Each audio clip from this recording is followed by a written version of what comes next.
Hello and welcome back to my channel. In this video, I'm going to show you an arithmetic problem, and I want you to help me find where the mistake is. Let's take a look at the problem.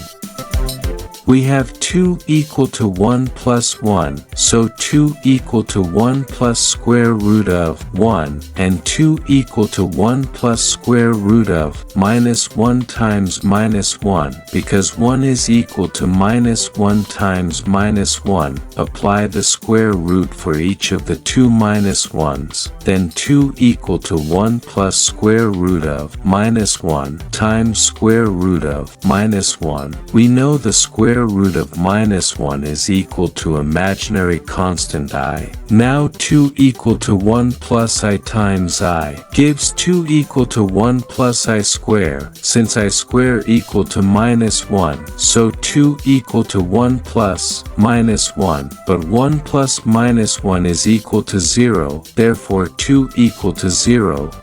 We have an absurd conclusion that 2 is equal to 0. All the steps was seeming to be true. Please help me and get the mistake.